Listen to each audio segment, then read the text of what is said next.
Zlatan Ibrahimovič, 41 rokov. To je slušný vek. Joaquín, 41 rokov. Emmanuel Adebayor, 39 rokov. Tým, že som potom šiel do Baníka Sokolov, asi nepoznáš ani to mužstvo. Neviem. Vieš, kde je Sokolov? Môj brat dlho býval v Karlových Varoch, takže... No, tak vieš, no presne, tak pri Karlových Varoch. Ako ten jaký Japonec, čo rekorder, čo má neviem koľko, 50, neviem koľko rokov ešte hrá Japonskú ligu, takže to sa nechystám. 53 má, no. No, takže... Napadlo ti v nejakom bode, že tak toto už nedám a že vlastne už som na toto príliš starý, ako hovoril v jednom filme jeden herec. Na to som už fakt starý.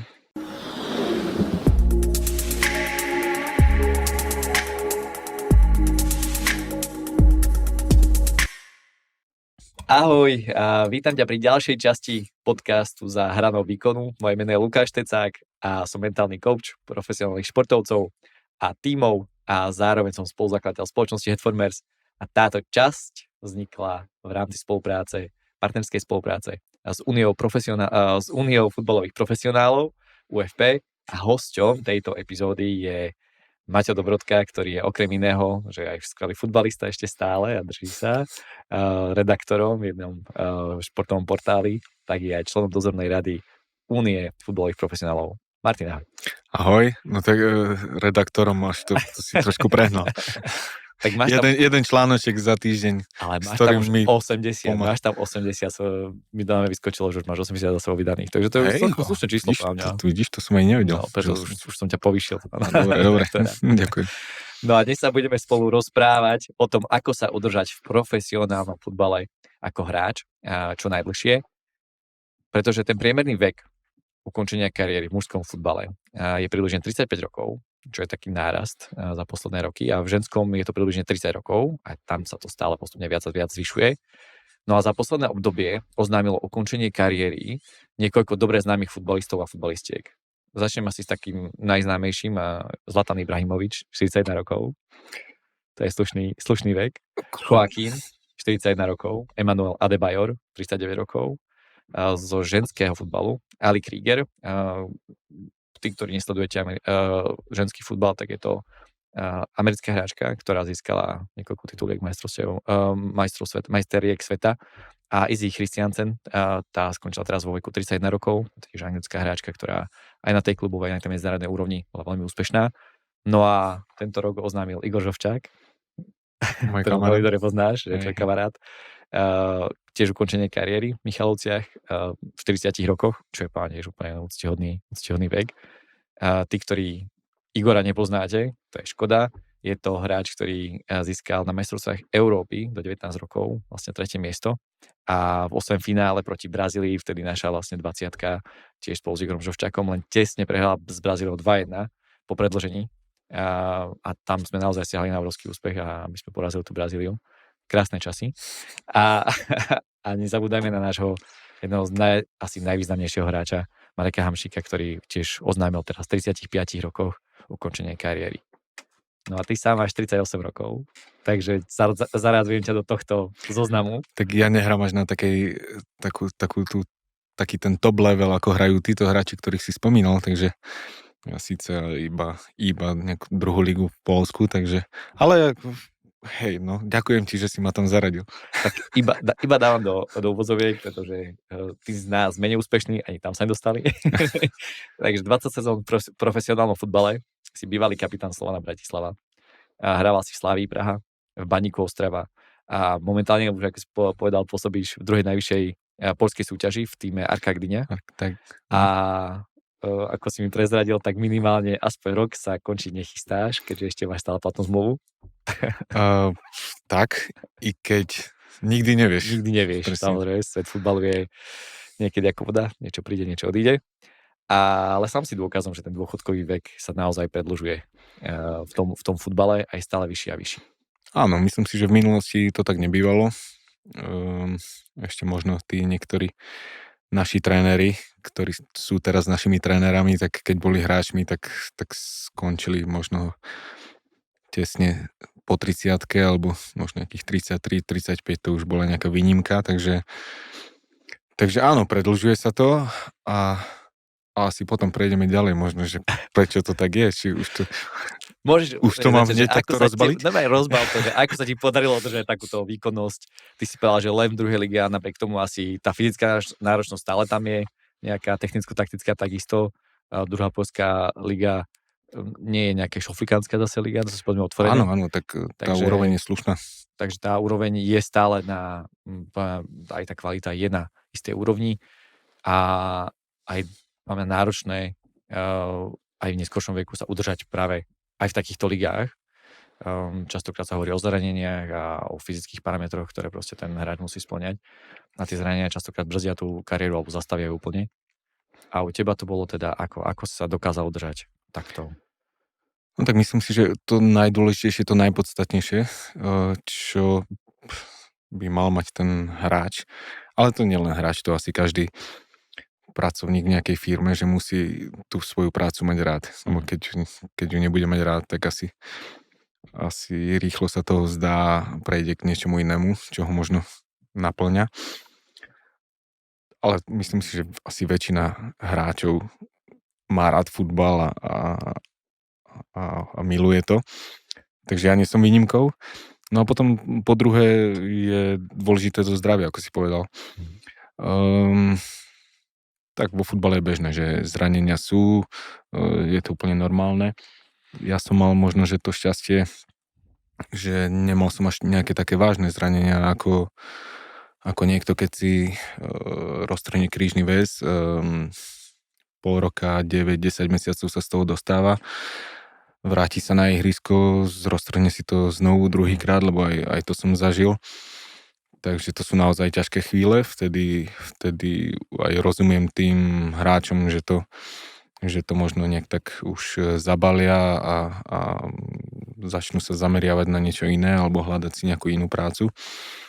Takže ja som mal to šťastie, že ak som mal nejaké zranenie, keď bolo ich samozrejme dosť, tak vždy to bolo také, že to trvalo nejak možno také maximálne 3 mesiace a nejak som sa z toho dostal, alebo teda mi aj pomohli iní ľudia, fyzioterapeuti, kondiční tréneri, doktori a tak ďalej sa z toho dostať. No a tým, že som mal rád ten futbal, tak vždy ma to ako aj po tých zraneniach ťahalo späť na ihrisko a aj keď som už mal možno nejakých 30, 31, 32 a mal som tam takéto problémy, že so slabinami a podobné veci, kde som samozrejme nad tým uvažoval, že čo ďalej, tak neviem, vždy som bol asi tak nejak v hlave nastavený, že to bude dobré, že sa ešte vrátim a že si to ešte vychutnám na tom ihrisku. No tak našťastie to tak dopadlo a teraz s odstupom času sa na tým už len tak vieš pousmeje, že čo bolo niekedy a prečo som mal také myšlienky. To tak hovorí, že tragédia plus čas sa rovná humor, takže niekedy vlastne tá osobná tragédia, keď nejaké zranenia žijeme to a časom spätne, keď sa pozrieme, tak si vlastne povieme, že OK, zvládol som to super a je to fajn. A mňa zaujala jedna vec, hovoril si, že ti pomohli ľudia v takých tých ťažkých momentoch.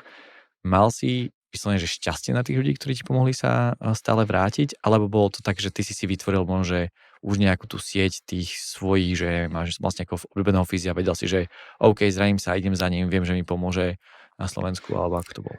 No, asi by som povedal, že šťastie, pretože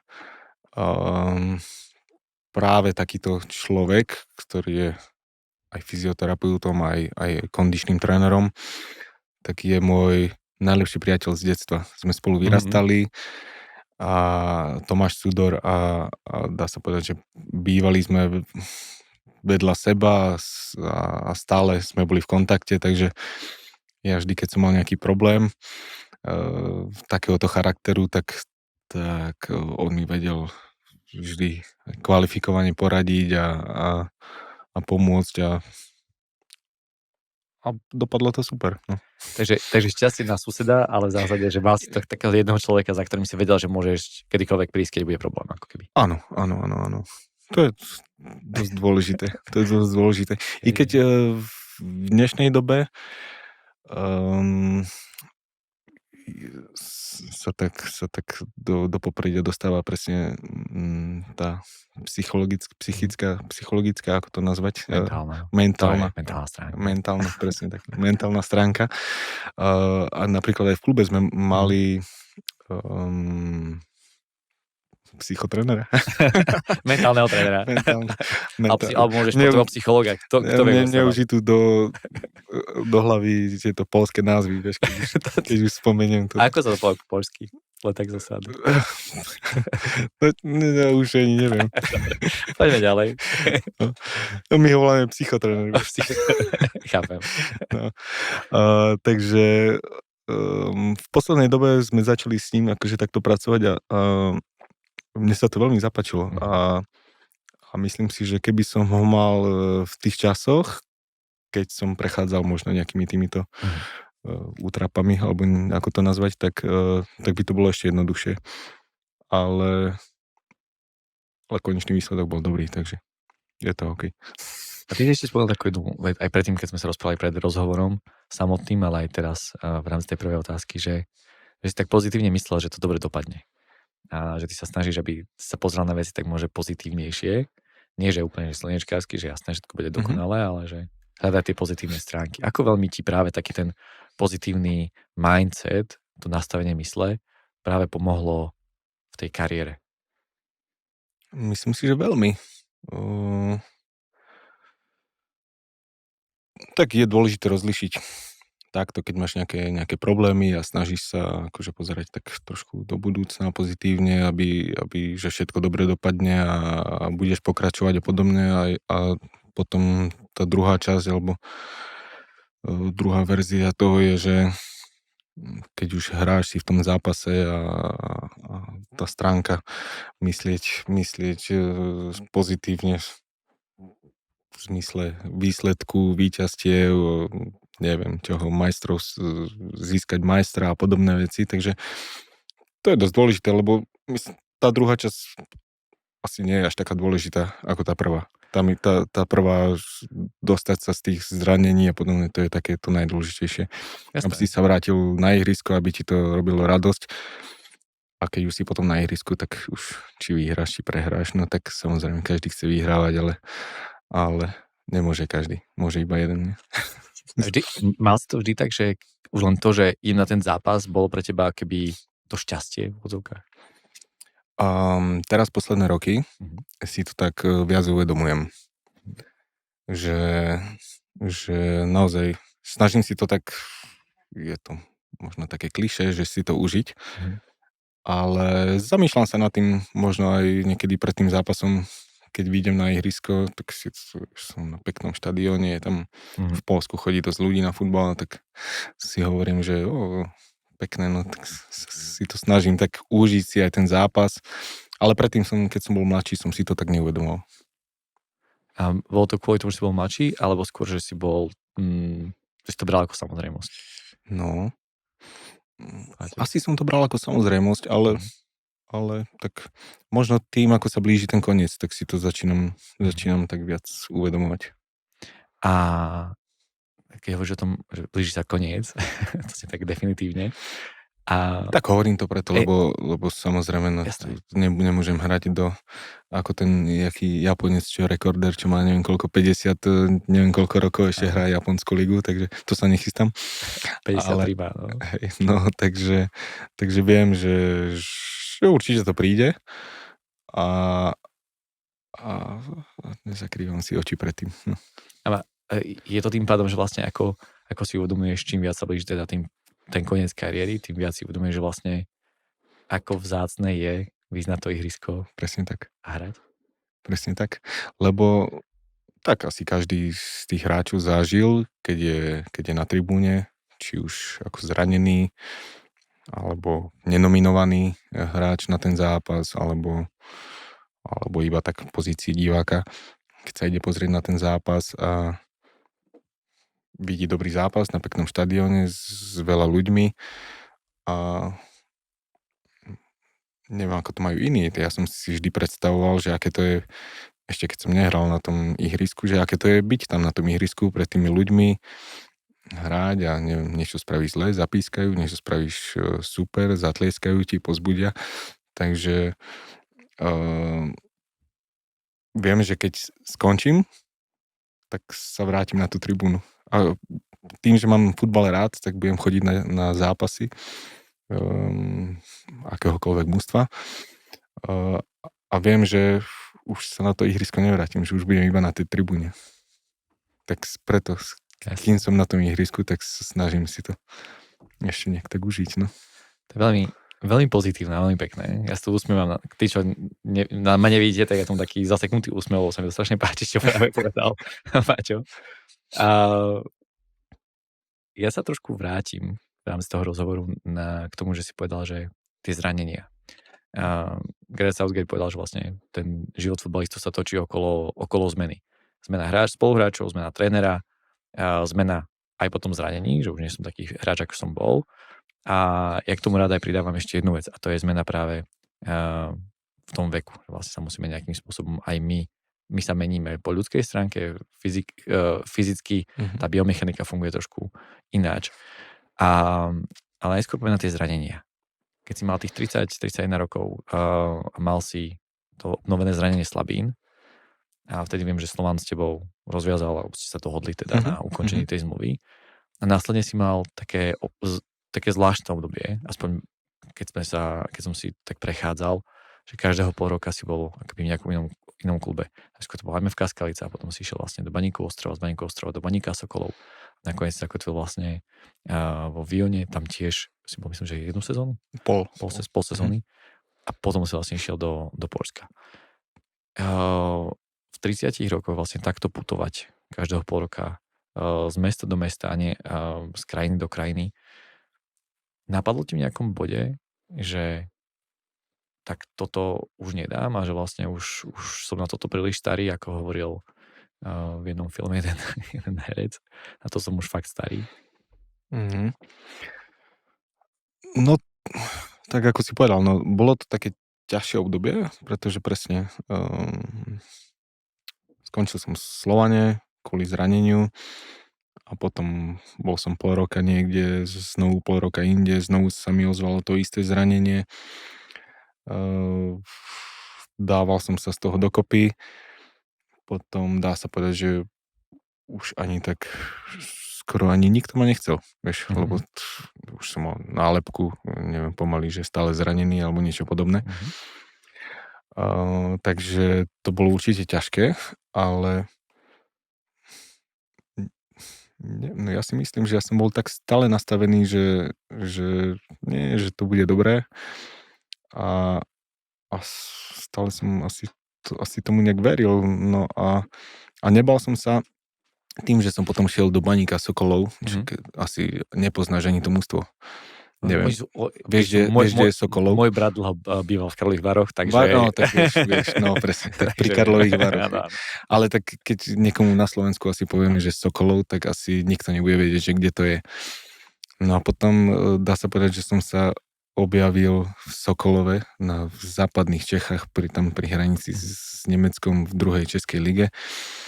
Dá sa povedať, že je taký maličký klubík, ktorý už teraz aj, neviem, či je možno v 4. lige.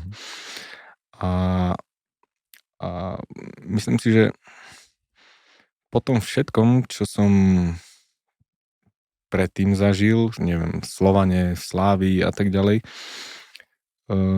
nemyslím si, že by každý spravil možno takýto krok dozadu. Lebo to bol naozaj krok, možno aj 2, keď to tak nazvať, krok dozadu, že kto by tam išiel hrať, dá sa povedať, že ani nie za nejaké veľké peniaze.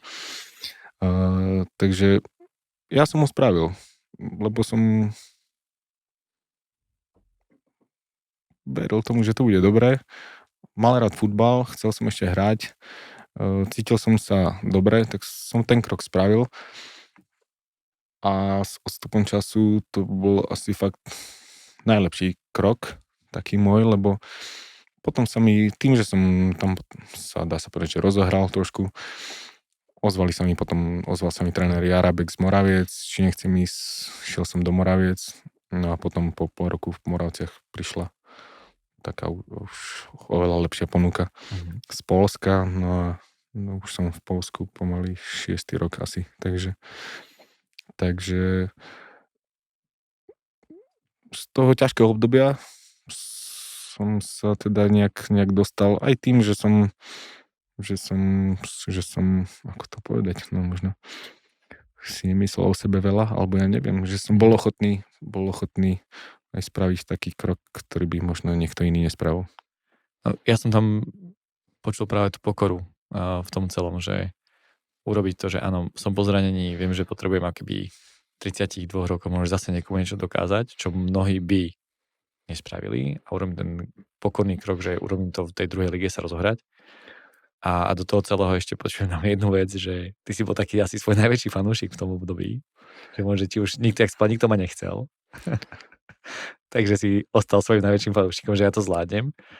Áno, ale teraz ma zaujalo, čo si ty povedal, že dokázať niečo ale vo futbale je to vždy tak, že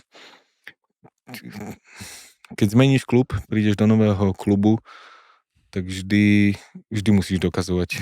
Vždy to musíš dokázať dá sa povedať, že štartuješ na nule a tu už nehovorím o tom, keď prejdeš z jednej krajiny do druhej, kde ťa nikto nepozná, tak to začínaš naozaj na čistej nule a tam nikoho nezaujíma, či si Slovan vyhral titul, alebo či si, ja neviem, Slávy hral tak, alebo inak, tam nikto o tebe nič nevie, takže vždy začínaš od nuly a potom je na tebe, čo ukážeš, čo dokážeš, či zostaneš dlhšie, či nezostaneš a tak, no. No je to o tom neustálem vlastne sa presadení v tom novom prostredí. Áno, už teraz presne neviem, niekto mal také príslovie, že už neviem, ako presne znelo, ale význam toho bol celý ten, že vo futbale je to tak, už nikto sa nepozerá na ten zápas, ktorý bol, ale ako si pripravený na ten, ktorý je dnes, alebo čo ukáže na ihrisku v tom zápase, ktorý je dnes, alebo zajtra a podobne. Je to tak? Je to tak. No a v tomto celom nastavení je niečo, čo si potom zranenia, keby možno, že si uvedomil o svojom tele, že proste, že OK, potrebujem niečo zmeniť, aby sa mi to zranenie nevrátilo, alebo zmenil si stravu, možno, že fyzickú prípravu, viacej si začal dbať na to, možno, že rozcvičku, alebo ten warm-up. Je niečo, čo si potom akoby musel tým vekom upraviť a upravovať, ako si išiel cez tých 20 rokov, čo vnímaš, že si mohol dať, neviem, si Ramon Fani po zápase, keď si mal 19 a dneska by si dal, tak proste 3 dní regeneruješ len z toho sírania ešte po zápase. Tak. Takže či niečo takéto si vedome upravil, alebo to bolo skôr také postupné nevedomé úpravy, že si pochopil, že OK, toto mi nerobí dobre, toto mi robí dobre. Určite, keď som bol mladší, alebo ako to nazvať, možno do tej 30-ky, som oveľa viac trénoval, ako je tomu teraz. Ale aj som sa lepšie cítil, ako mladý človek sa samozrejme, máš viac síl, takže viac som trénoval a nemyslel som si, že teraz dostupom času, že nemyslím si, že to bolo vždy akože dobré rozhodnutie. Ale proste tiež mal som aj takých trénerov, ktorí radi veľa trénovali a ešte mali radi také tie staršie metódy a pomaly sústredenia, dvojtýždňové bez lopty a podobné veci, takže čo v dnešnom futbale už neexistuje. Nemočíš krv, nebola to letná príprava. No, presne tak, no. O to mali, hej, podobné vyjadrenia niektorí tréneri, takže hej, ale potom, tak áno, s odstupom času som si uvedomil, a najmä po tých zraneniach, že nemôžem to preháňať s tréningom. Samozrejme, som sa aj naučil pri nejakom konkrétnom zranení aj robiť nejaké konkrétne cviky na to, čo mi pomáha. Nevždy som bol taký poctivý, niekedy som bol aj lajdák, že som to som na to kašľal. Zmenilo sa to po tej 30-ke? Bol si zodpovednejší? Či nie? Nie. Toto som nebude.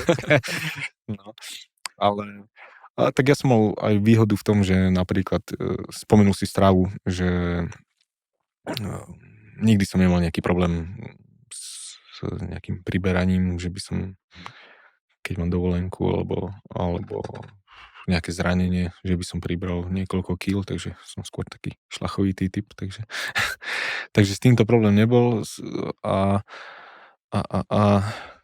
ešte niečo som chcel povedať, ale už mi to uniklo. Že to bola tá strava, hej, ktorú... No vlastne, pointa bola teda tá, že dnes teda trénujem oveľa menej v tomto mojom veku, ale možno, že trénujem tak účelnejšie. Účelnejšie. Toľko. Tak tá schopnosť tela regenerovať po tom 33. roku sa rapidne začína znižovať, takže... Určite, aj teraz to cítim po zápasoch, to niekedy sa dostávam naozaj 3 dní zo zápasu. Našťastie iba výnimočne hráme, nemáme taký program ako Slovan v európskych pohároch a v líge, takže výnimočne hráme nejak sobota, čo mi teda vyhovuje. Že mám teda týždeň na to, aby som sa pripravil na ďalší zápas. Takže to je veľká výhoda. Keď percentuálne, keby sme sa pozreli na to, ako si trénoval povedzme do tej 30-ky, že si hovoril, že ten objem tréningov bol nejaký, čo je tá naša základňa, nech to tých 100%, tak dnes je to percentuálne koľko? 70-80. Ono vždy musíš udržať nejakú samozrejme, musíš mať nejakú výkonnosť, nielen teda hernú, ale aj bežeckú, musíš byť pripravený fyzicky, takže na tú nejakú hranu, na ten limit sa musíš dostať, ale keď som bol mladší, som to naozaj niekedy že preháňal. Som mal, neviem, sme mali v decembri mesiac voľno a pomaly som si ho ani nespravil. Že vždy som buď nejak trénoval, alebo si s niekým išiel zahrať futsal, podobné športy, takže dnes si viem tak aj oveľa lepšie oddychnúť, keď máme dovolenku. Zatiaľ si to viac asi pýta, že áno. Určite. Rôzne moderné prístupy a vedecké poznatky práve predĺžujú tú kariéru. Cítiš to aj dnes od toho tvojho trénera, že vlastne má iný prístup práve k tebe ako staršiemu hráčovi, ako má povedzme k mladším hráčom u vás v klube? No, bohužiaľ nie. Nie. Bohužiaľ nie. Ale mal som takých trénerov, ktorí mali. Ale myslím si, že je to dosť dôležité, aby niekto takýto prístup mal ako tréner. Ale v dnešnej dobe sa naozaj, ako sa futbal stal viac silovo rýchlostným športom ako nejakým vytrvalostným, tak aj tie tréningy, nevravím, že priamo u nás v klube, ale celkovo sa uberajú tým smerom, že tam do toho tréningu ide viac individualizácie. Že naozaj niekto sa, či už po fyzickej stránke, pripravuje viac individuálne a potom, keď už sú nejaké alebo je ten tréning, tak tie tréningy sú naozaj, že skupinové tréningy ako celého mústva, tak tie tréningy sú už o dosť kratšie, ako to bývalo niekedy. No. Čiže mne dnes najviac tak vyhovuje tréning, tak hodinka 15, to už by som povedal, že max. Ale vôbec mi neprekáže, keď je ten tréning intenzívny, že akože dostanem trošku tak do tela, ale nemôže to byť až tak moc dosť dlhé. Nie? Dosť dlhé. To už potom cítim, že dneska som to trošku prehnal. Takže cítiš, že tá zmena vlastne keby toho tréningového procesu z tých dlhých 90 až 200... Áno, mal som trénerov, ktorí mali také zásady, že tréning nie je kratší ako 90 minút. Asi si to vydedukovali z toho, že zápas trvá 90 minút. ale keď bežíš maratón a pripravuješ sa na neho, tak tiež nebeháš každý deň maratón. Je to tak. Takže Dokonca ani v tej príprave nemusíš odbehnúť celý maratón, že áno. presne tak, presne tak. Takže ani v tom týždni musíš spraviť jeden tréning 90-100 minútový. No. Ale ja som to tak možno, ako to nazveme, skúsenosťou vypozoroval, že toto mi najviac vyhovuje. Ako tréning, tak hodinka 15. Kľudne akože intenzívny môže byť a som úplne v pohode. A stačí. Stačí do bázy, do šatne, pod sprchy. Výborne si to spomenul. Ako tá regenerácia u teba teraz prebieha? Povedzme studené sprchy, používa nejaké kryokomory, viacej proste masáži a takéto No to veci. si teraz presne vystihol. Teraz taký, a nie že trend, ale no začal som trošku sa aj otužovať, to je pravda. Začali sme tiež celé mužstvo chodiť presne do kryokomory, ale to je iba úplná náhoda toho, ale myslím si, že veľmi dobré podmienky mám teraz tam v Poľsku, tým, že je tam Baltské more, tak napríklad v januári sme boli na sústredení tam pri mori, no, po tréningu sme skočili do mora. No, ani neviem, koľko to malo stupňov, ale tak som to nejak začal skúšať. No a dobre, cítim sa dobre. Užívam si to. Užívam si to. Hovorí jeden politik. Otužovať máš dobré podmienky. Cítiš, že tie podmienky, ktoré si nazval, že sú dobré podmienky, že máte tu možnosť, tie možnosti, ktoré tam máte, a povedzme toho mentálneho trénera, máte tam tú kryokomoru, môžete vlastne, máš tam toho fyzia, ktorý s vami funguje, máte tie kratšie tréningy. Čiže sú tieto podmienky niečo, čo ti umožňujú ďalej pokračovať tej kariére? Že keby si povedzme si niekde inde, kde takéto podmienky nie sú, tak už by si možno skončil, alebo keď tak môžeš porovnať z tých minulých štátí, kde si bol. A tak ono vždy, kde bola, tam je cesta. Keď niekto chce, tak vie za tým ísť niekde, vycestovať, dochádzať niekde, nájsť si niekoho, kto to robí a podobne. Čiže keď ten servis nemáš v klube, tak vždy je cesta, samozrejme, no stojí to trošku viac peňazí, ale kto chce, tak ten do seba tak trošku zainvestuje a robí to aj keď to v tom klube nemá. Takže nevrajím, že je to rozhodujúce v tom, či budeš hrať, neviem, do 40-ky, to určite nie, ale asi nejaké to percentíčko tomu pomôže. Spomenul si, že tie skúsenosti ti už tak ukázali, že čo ti funguje, čo ti nefunguje po tých rokoch. Je niečo, čo by si odkázal tvojmu mladšiemu ja? Tak spätne? Nejaké 1-2 rady, ktoré by si dal s tými skúsenostiami 20-ročnými, ktoré máš? Že nebuď labuť a rob to takto? No ťažko povedať. Tiež som sa nad tým zamýšľal, že či by som si dal napríklad radu, že netrénuj toľko, keď som hovoril, že som vtedy viac trénoval. Ale zase sa z druhej strany zamýšľam, že či by som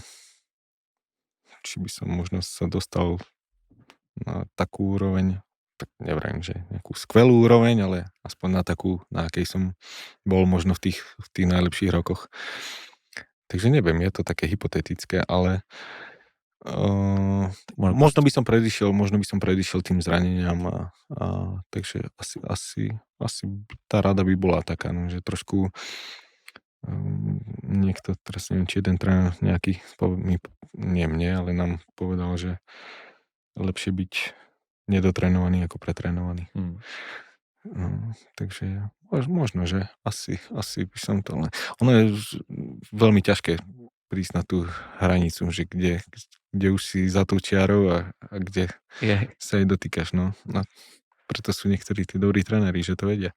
Mne sa páči také hovorenie, že regenerujú tak intenzívne, ako trénuješ. Aby si mohol dosiahnuť to optimum. No, dobre. Hej. On A myslel, že si hlavne niekto vraví, že najlepšou regeneráciou je spánok, takže sa dobre vyspať. sa dobre By si vyspať. viacej spal. Dal by si radu viacej spí? No, alebo skôr chodí spať možno. Skôr chodí spať. Tým, ako sa vlastne mení tá kariéra futbalistu, tak tá dlhovekosť z hľadiska možno toho rozvoja, teraz k tým mladým hráčom povedzme, je to výhoda pre tých mladých chalanov, že si môžu povedať, že mám teraz čas, že tá kariéra proste trvá jednoducho, neviem, 15-17 rokov, že to už je to bežné, že keď začínam v 18, tak keď ten priemerný vek ukončenia je tých 35 rokov, tak mám tých 17 rokov, alebo naopak vlastne sa im sťažuje tá úloha presadiť sa v tom mužskom futbale, lebo vlastne už tí overení kvalitní hráči hrajú dlhšie. Samozrejme, ono to asi závisí od postu, lebo povedzme, ty ako stoper nepotrebuješ byť možno až taký dynamický, ako keď sa máme aj o tých útočníkoch, aj keď tie mená, ktoré sme si povedali, či Ibrahimovič, či Ada Bojar, či Joaquín, všetko sú vlastne ofenzívne ladení hráči, takže aj to už možno tak úplne neplatí v dnešnej dobe. Ono je dobré, ako sme sa bavili možno pred tým natáčaním, že je dobré, keď je tam naozaj v tom ústve nejaký mix, že naozaj tí starší hráči poradia tým mladším niečím, nech to je čokoľvek, ako si spomenul Žofu s Matejom Trusom. Takže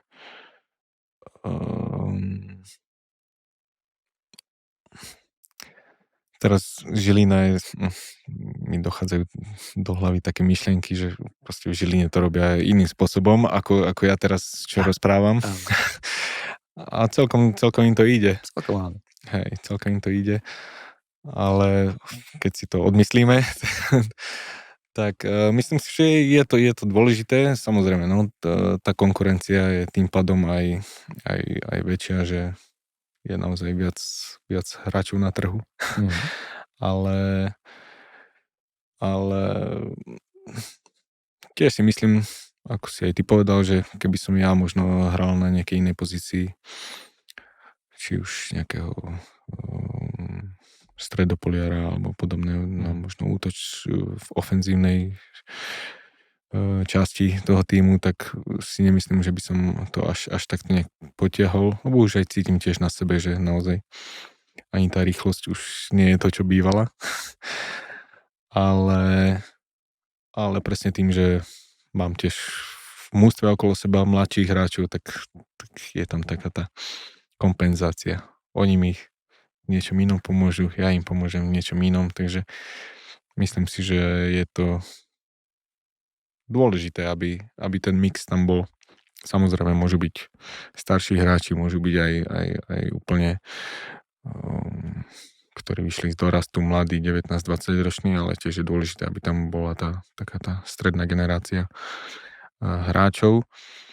A ty si povedal, že napríklad niektorí majú hráči pred sebou 17 rokov hrania, tak ono to strašne rýchlo ubehne. Strašne. Ja si pamätám, keď som bol v Slovane, som mal možno 22, alebo tak nás trénoval Jankech, tak ten nám povedal, že on to síce bral tak, akože to smeroval k peniazom, že zarobte si čo najviac, lebo tá kariéra vám strašne rýchlo ubehne. No a nepozerám sa teraz na to, koľko som zarobil, nezarobil, ale vždy mi utkvelo to, že to akože strašne rýchlo ubehne. A teraz si na to niekedy tak spomínam. Tie slova mi tak zostali v pamäti. Človek raz žmurkne a už je koniec. Áno. Ale tak to asi zhodnotí každý človek už taký v pokročilejšom veku, že to všetko tak rýchlo. Hovoríme trošku ako 60-tnici, ale 70-tnici. Hovoríme, no. ale keď sa pozrieme na to... Ale to už trošku bilancujem. Ale to je dobré, to je dobré. A keď už tak trošku bilancuješ, tak povedz mi nejak taký jeden alebo dva dôležité momenty v tvojej kariére, kedy si tak uvedomil, že ja super, že robím ten futbal. Stále to hovorím. Stále si to hovorím. A hovorím, že ja mám najkrajšie povolenie na svete. A nedávno som si to povedal. Teraz už neviem, pri akej príležitosti to bolo. No šiel som nejak z tréningu a hovorím, že bolo už po obede, nejaká 14. 15. V Gdyni som bol, hovorím, a idem dneska na pláž. Sice je to Baltík, ale hovorím, no, tak som šiel na tú pláž a hovorím si, ale má krásne povolanie. A idem už po robote, otrénoval som si. Endorfíny si plavil, dobre naladený a na pláž. Ja idem na pláž, slnko svietilo, krásne počasie bolo a voda trošku studená, ideálne. Na regeneráciu je ideálne. No. Takže hej, nedávno som si to povedal. A myslím si to stále, že naozaj to povolanie je krásne. A keby som sa mal možno druhýkrát možnosť rozhodnúť, tak zrejme by som do toho šiel znova. Samozrejme tou daňou nejakú daň to obnáša a to už či sú to nejaké ako to povedať. No teraz idem od doktora, bol mi pichnúť injekciu do kolena a takú kyselinu hyaluronovú, aby už mi začína trošku opúchať, takže aj to je tá daň za to. Zničené kolena, zničené členky a podobné veci. Ale stalo to za to. Je veľmi taký iný pohľad môže proti tomuto úplne výkonnostnému, ktorý častokrát počúvame, že ako tí hráči musím ísť na tréning, musím si otrénovať.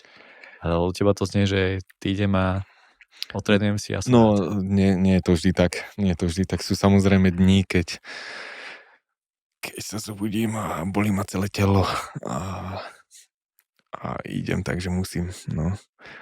Ale prejde to.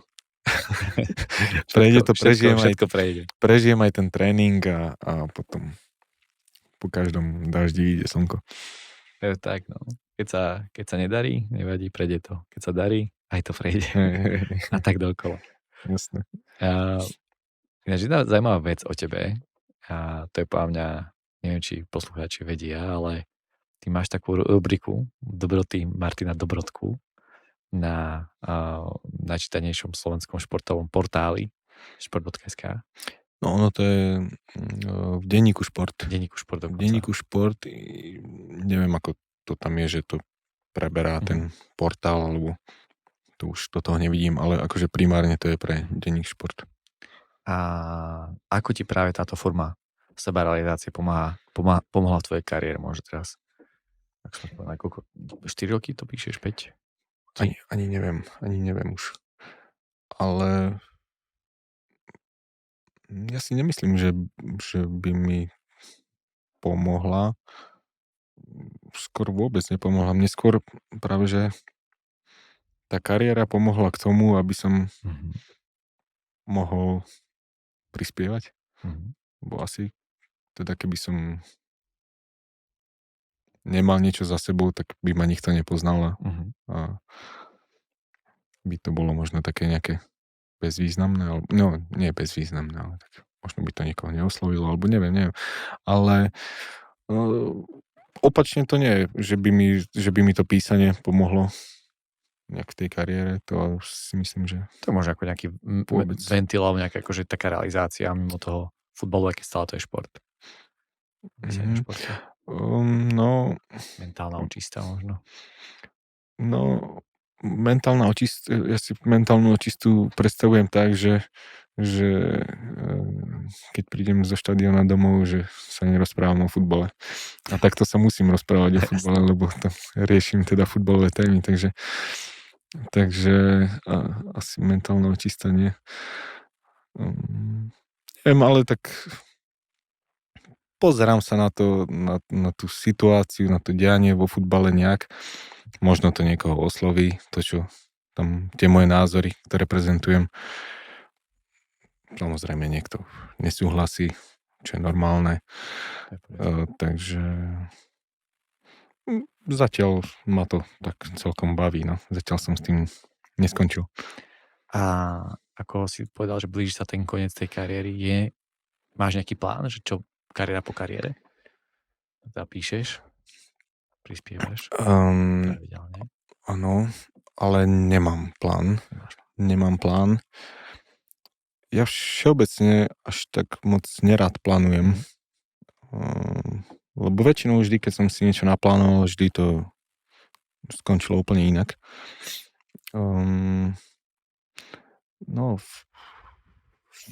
Veľa ľuďom v mojom okolí sa to nepáči, že nerád plánujem, ale tak sa nečudujem. Ale neviem, ja si myslím, že keď to príde nejaký ten koniec, tak vtedy príde aj niečo, čo mi ukáže ten smer, ktorým sa potom budem ďalej nejak uberať. A potom budem to teda riešiť. A keď nie plán, tak možno nejaká predstava, že ostať pri športe? Ostať pri futbale?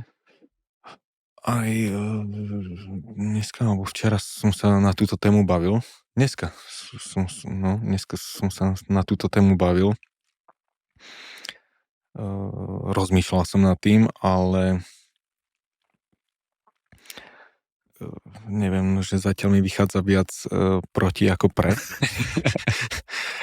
Ale možno sa to otočí.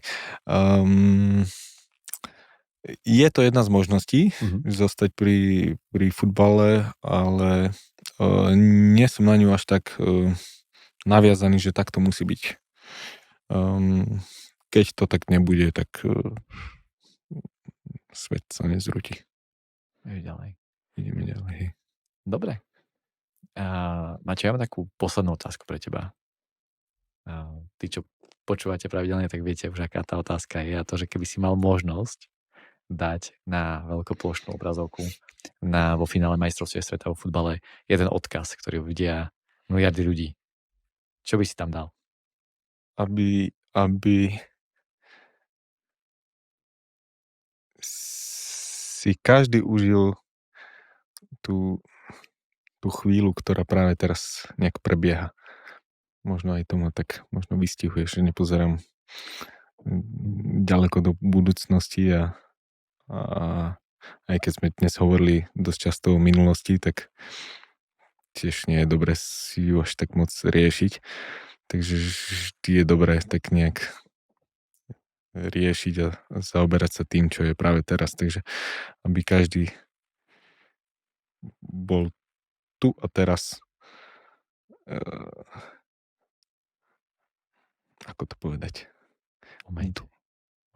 Duchom prítomný, aby si užíval tento moment, ktorý práve prebieha. Veľmi pekné, nakoniec uzavretie aj z toho celého rozhovoru. Viac menej to tam smerovalo možno aj, že ty žiješ v tom momente a užívaš si to, čo máš v tom živote teraz a tu. Tak snažím sa. Je to veľmi pekné a za mňa sympatické. Takže Maťo, veľmi pekne ti ďakujem za tento veľmi príjemný rozhovor. Úsmevný, za mňa aspoň. Ďakujem za pozvanie. A vážení diváci, poslucháči, ostávajte v momente, buďte prítomní a užívajte si každú vašu chvíľu, v ktorej práve teraz ste. A ako povedal Maťo, neriešte až tak tú minulosť. A možno niekedy aj tú budúcnosť, že áno.